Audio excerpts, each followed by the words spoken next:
పిల్లల పల్లకి తెలుగు నీతి కథలు.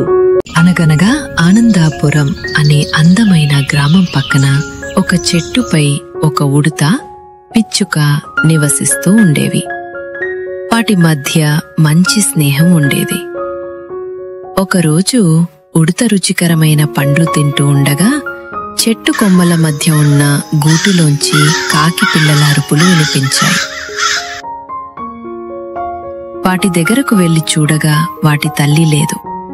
అయ్యో, బుజ్జి తల్లులు అరవకండి, మీ అమ్మ వచ్చేస్తుంది అని వాటిని సముదాయించి మరలా వచ్చి పండ్లు తినసాగింది.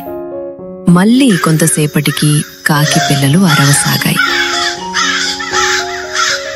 ఉడత మళ్ళీ వెళ్లి చూడగా తల్లి రాలేదు. సరే, నేనే వెళ్లి తీసుకొస్తా, మీరు జాగ్రత్తగా ఉండండి అని చెప్పి పిచ్చుక దగ్గరకు వెళ్ళింది.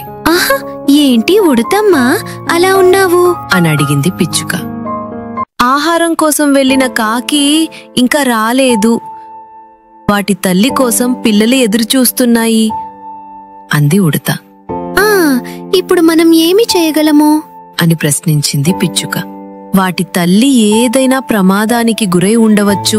ఒకవేళ సాయంత్రం వరకు రాకపోతే వాటి బాధ్యత నేను తీసుకుంటాను, వాటికి ఆహారం అందించి పెద్ద చేస్తాను అని చెప్పింది ఉడత.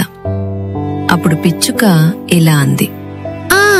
నీది మంచి ఆలోచనే, కాని ఆ పిల్లలు ఆహారం సేకరించుకోవడం, ఎగరడం వంటి పనులన్నీ వాటి తల్లి నుంచే నేర్చుకోవాలి. అది నీవు చెయ్యలేవు. అందువల్ల వాటి తల్లి ఏదైనా ప్రమాదంలో ఉందేమో వెళ్ళి చూడు అని సలహా ఇచ్చింది. సరే అని ఉడత కాకిని చాలా చోట్ల వెతికింది. ఎక్కడా కనిపించకపోవడంతో నిరాశతో తిరిగి వస్తుండగా ఒక చెట్టు కింద కాకి గాయాలతో పడి ఉండడం గమనించింది.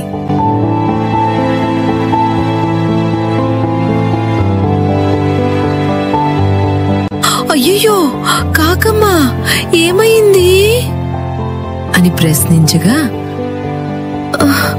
ఒక వేటగాడి బాణం గురి తప్పి తగలడం వల్ల నేను పడిపోయాను అని కాకి చెప్పింది. పక్కనే ఉన్న నది దగ్గరికి వెళ్లి నీళ్లు తెచ్చి ఆ కాకికి తాగించింది ఉడత.